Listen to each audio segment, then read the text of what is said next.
భారత్లో గూఢచర్యం చేస్తూ అరెస్టైన యూట్యూబర్ జ్యోతి మల్హోత్రాకు హిసార్ జిల్లా కోర్టు పోలీస్ కస్టడీ విధించింది. ఆమె నుంచి మరింత సమాచారం తెలియాల్సి ఉన్నందున కోర్టు మరో 4 రోజుల పాటు పోలీస్ కస్టడీ విధించింది. జ్యోతి మల్హోత్రాకు ఉగ్రవాదులకు సంబంధాలు ఉన్నట్లు ఎలాంటి ఆధారాలు లభించలేదని పోలీసులు వెల్లడించారు. సాయుధ దళాల గురించి కూడా ఆమెకు అవగాహన లేదని పేర్కొన్నారు. గూఢచర్యం కేసును పలు కోణాల్లో విచారిస్తున్న పోలీసులు తాజాగా జ్యోతితో పూరికి చెందిన యూట్యూబర్ ప్రియాంక సేనాపతికి ఉన్న సంబంధాలపై దర్యాప్తు చేస్తున్నారు. పాకిస్తాన్ ఇంటెలిజెన్స్ అధికారులతో సంబంధాలున్నట్లు ఎన్ఐఏ విచారణలో ఒప్పుకున్న యూట్యూబర్ జ్యోతి మల్హోత్రాకు హిసార్ జిల్లా కోర్టు మరో 4 రోజుల కస్టడీ విధించింది. 5 రోజుల పాటు జ్యోతిని విచారించిన ఎన్ఐఏ అధికారులు ఆమె నుంచి కీలక విషయాలు రాబట్టారు. బుధవారం నాటికి ఆమె పోలీస్ కస్టడీ ముగియగా జ్యోతిని హిసార్ కోర్టులో పోలీసులు హాజరుపరిచారు. ఆమె నుంచి మరింత సమాచారం తెలియాల్సి ఉన్నందున జ్యోతిని మరికొన్ని రోజులు పోలీస్ కస్టడీకి ఇవ్వాలని న్యాయస్థానాన్ని కోరారు. పోలీసుల వాదనలను పరిగణలోకి తీసుకున్న హిసార్ జిల్లా కోర్టు మరో 4 రోజుల పాటు ఆమెకు పోలీస్ కస్టడీ విధించింది. ఆపరేషన్ సింధూర్ సమయంలోనూ పాకిస్తాన్ ఇంటెలిజెన్స్ అధికారులతో టచ్లో ఉన్న జ్యోతి భారత్లో బ్లాకౌట్ సమాచారాన్ని సైతం పాక్కు చేరవేసింది.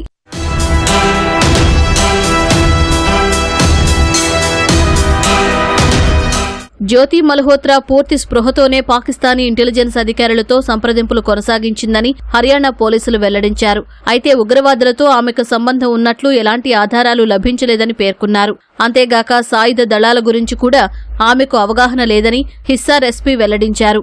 ఉగ్రముఠాలతో గాని ఉగ్రవాదులతో గాని ఆమెకు సంబంధం ఉన్నట్లు ఇప్పటివరకు ఎలాంటి ఆధారాలను గుర్తించలేదన్న ఆయన ఉగ్ర కార్యకలాపాల్లో ఆమె పాలు పంచుకున్నట్లు సాక్ష్యాలు లేవని వివరించారు. పాక్ ఇంటెలిజెన్స్ అధికారులను పెళ్లి చేసుకోవాలనుకున్నట్లు గాని మతం మార్చుకోవాలని అనుకున్నట్లు గాని నిర్ధారించే పత్రాలేవీ దొరకలేదని ఎస్పీ తెలిపారు. అయితే పాక్ గూఢచర్య సంస్థ ఐఎస్ఐకు చెందిన వారని తెలిసినప్పటికీ జ్యోతి వారితో సంప్రదింపులు కొనసాగించారని స్పష్టం చేశారు. సాయుధ దళాల ప్రణాళికల గురించి ఆమెకు సరైన అవగాహన ఉన్నట్లు అనిపించడం లేదని హిస్సార్ ఎస్పీ పేర్కొన్నారు. జ్యోతి డైరీ గురించి వస్తున్న కథనాలపైన స్పందించిన హిస్సార్ ఎస్పీ తమ దగ్గర ఎలాంటి డైరీ లేదన్నారు. ఆమెకు చెందిన 3 మొబైల్ ఫోన్లు, ల్యాప్టాప్, ఎలక్ట్రానిక్ వస్తువులను మాత్రమే స్వాధీనం చేసుకున్నామని తెలిపారు.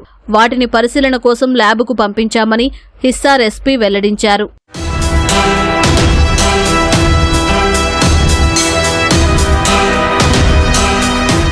జ్యోతి మల్హోత్రాను అదుపులోకి తీసుకున్నప్పటి నుంచి పలు కోణాల్లో విచారిస్తున్న పోలీసులు తాజాగా పూరికి చెందిన యూట్యూబర్ ప్రియాంక సేనాపతిని విచారిస్తున్నారు.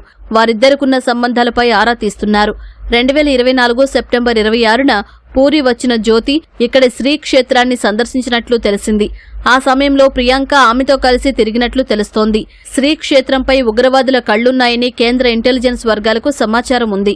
జ్యోతి జగన్నాథస్వామి దర్శనానికి వచ్చారా లేదా రెక్కీ చేసి పాక్కు ఏదైనా సమాచారం అందించారా అన్న దానిపై అనుమానాలు వ్యక్తమవుతున్నాయి. యూట్యూబర్ ప్రియాంక సేనాపతి కూడా 3 నెలల క్రితం పాకిస్తాన్లోని కర్తార్పూర్ను సందర్శించారు. ఈ నేపథ్యంలో ఆమె ఆ దేశానికి ఎందుకు వెళ్లారు, అక్కడ ఏం చేశారు, ఎవరెవరిని కలిశారనే అంశాలు కీలకంగా మారాయి. దీనిపై సామాజిక మాధ్యమాల్లో ప్రియాంక ఇప్పటికే వివరణ ఇచ్చింది. జ్యోతి మల్హోత్రా పాక్ గూఢాచారిణి అని తనకు తెలియదని తెలిపింది. పూరి వచ్చిన జ్యోతిని స్నేహితురాలిగా భావించి కలిసిమెలిసి తిరిగానని వెల్లడించింది.